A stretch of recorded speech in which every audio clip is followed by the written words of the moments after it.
Hello students. In previous lecture, we study about the first application of Gauss law. Okay, that is what the electric field due to infinitely long uniformly charged wire. Okay, so today we will study about the second and third application of Gauss law. Okay, so we start with second application. That is what the electric field due to infinite sorry uniformly charged infinite plane sheet. See how long the name of theory. Okay, but as in previous lecture we see only the name is bigger, but there is nothing in the theory. Here same again. Okay, we have to find the electric field in infinite plane sheet. So first we take infinite plane sheet. Oops.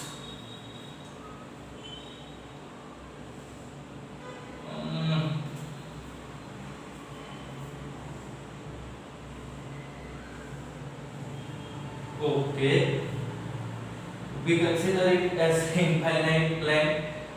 Now we have to take a Gaussian surface. So from this area we can consider Gaussian surface as shown in this figure. Okay, I am showing you how we consider the Gaussian surface.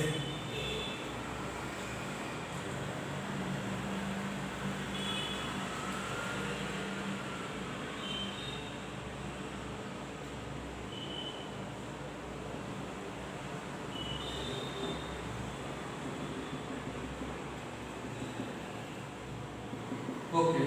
Now for our convenience, we are taking x, y, z axis. Okay. In which this is x, y, and z.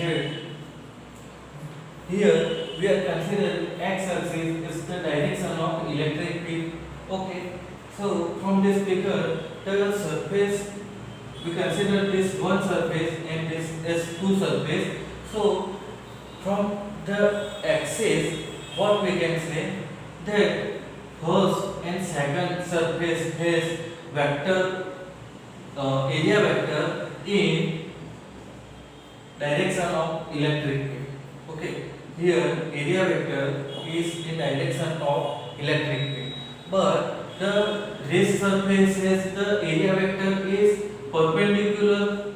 Okay, here our plane is in y and z surface. Okay, plane means rest of one and two surface plane is in y and z surface. So what happens, the area vector of this surface is what is perpendicular to the direction of electric field. So here we will find the area of surface 1, 2 is A. Okay. So what happened? We will find the flux is E into A, but 2 times. Okay. Why? Because we have two surfaces. So each surface have E into A to flux. So total flux will be 2 into E into A. Now here the infinite plane. So we can calculate the whole charge for this plate. So we introduce new term, that is surface charge density. Okay, so don't be surprised for this term. Actually I have already made one video for this. Okay, so surface charge density is what? That is sigma, and that is Q upon A, charge per unit area.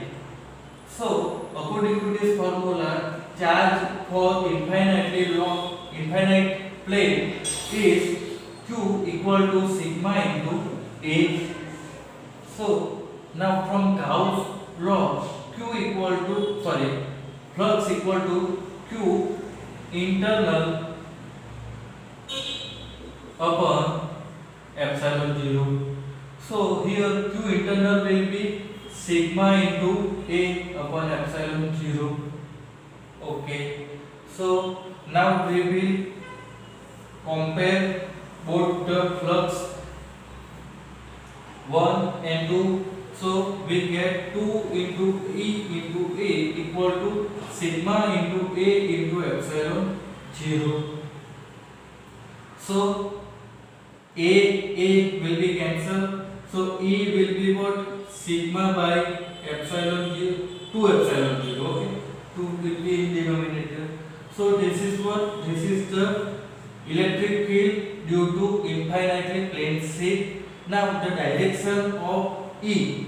Direction of E will be what? It depends on the sigma. If sigma is greater than 0, that means sigma is greater than 0, that means Q greater than 0. So E will be outward. See, you remember, if charge is positive, then the direction of electric field will be outward, and sigma less than 0, that means charge is negative. So direction of electric field will be inwards. Okay. So this is the enough for the second application of Gauss law. Now we will see about the third application of Gauss law.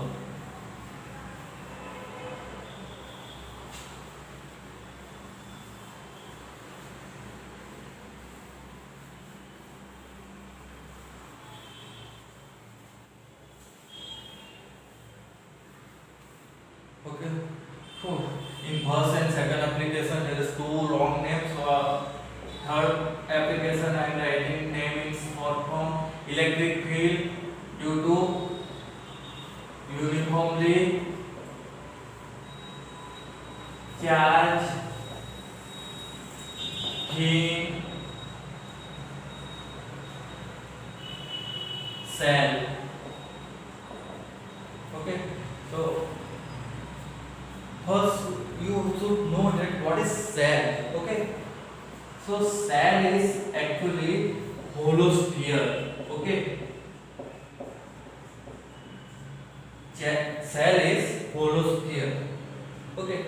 Now consider a hollow sphere, that is cell of capital R radius.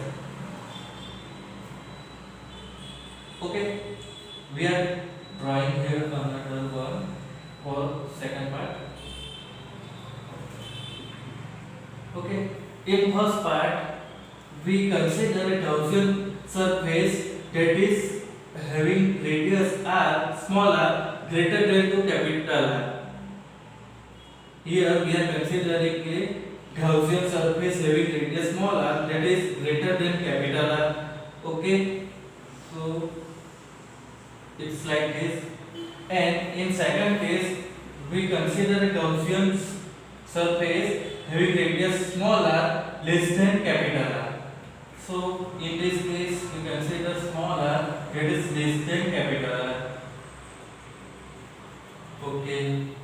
So now in first case, we have a surface charge density sigma, and that is equal to Q upon A. Okay. So Q will be sigma into A. Now consider the cell, okay, having radius r. So from the equation of flux, what we get? E into integration of dA. So here E is what? E is the electric field, and the integration of dA, that means integration of area. So here we consider the Gaussian surface for small r radius. So area will be what? Area will be the area will be of hollow sphere that is of radius small r. So area will be 4 pi small r square. So this is the flux from equation. Now we find the flux from Gauss law. Gauss law says flux is Q internal divided by epsilon 0. Okay. So Q internal is what? We don't have Q internal actually here. We have only sigma into A. So we put the sigma into A upon epsilon 0. Now here what? Area is which area? Area is of cell, because the charge is on the cell, not in the Gaussian surface. So we put here area is 4 sigma into 4 pi capital R square. Okay, because we are considering about the charge. The charge is on the cell, not on the Gaussian surface. So it will become sigma 4 pi capital R square upon epsilon 0. Now what we do? Compare both the fluxes.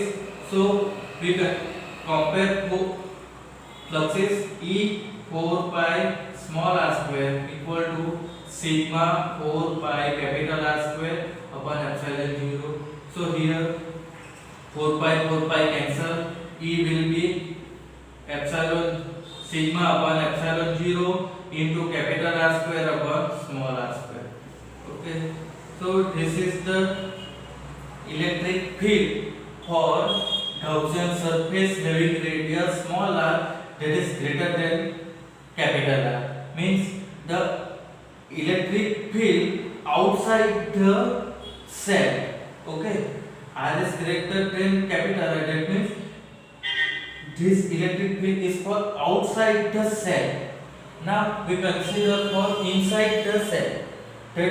For that we take a Gaussian surface having radius smaller less than 2 capital R. In this case, we find the flux phi from equation, that is what E dot dA integration of surface. So here E and integration of what? Integration of Gaussian surface. So Gaussian surface having radius smaller, so it will become 4 pi small r square. Okay. Now from Gauss law says is flux is Q internal upon epsilon 0. Now you should understand that here the charge is on cell. Okay, and this Gaussian surface is inside the cell. Okay, so it doesn't contain any kind of charge. Okay, it doesn't have any kind of charge. So here from the Gauss, so we can say flux is 0 because Q charge is 0. So now compare what? E 4 pi capital R square equal to 0. We are comparing both the fluxes. So from here E into 4 pi R square equal to 0. So E will be 0. Okay. See, if you remember in electric flux and Gauss laws theory, I explained that the flux we can only obtain when the charge is inside the body.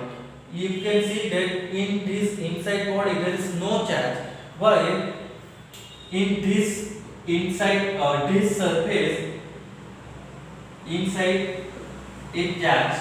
So here we get electric field, but here actually no charge, so we don't get any kind of field. Okay. Again the question arises about the direction. So direction will be what? If here also if sigma is greater than 0, E will be outward, and sigma less than 0, so E will be inward. Okay, so from this figure, if charge is positive, the direction is outward, and charge is negative, the direction will be inward. This is for the negative charge direction inward, and this is for positive charge outward. Okay, student. So here we are completing our first chapter, all theory of first chapter, In next video we will study about the numerical of this chapter, but till then you have to watch all the videos of first chapter theory so that you can understand the numerical of this chapter easily, because if your concept is clear you can understand easily. Okay, so till then keep studying. Bye bye.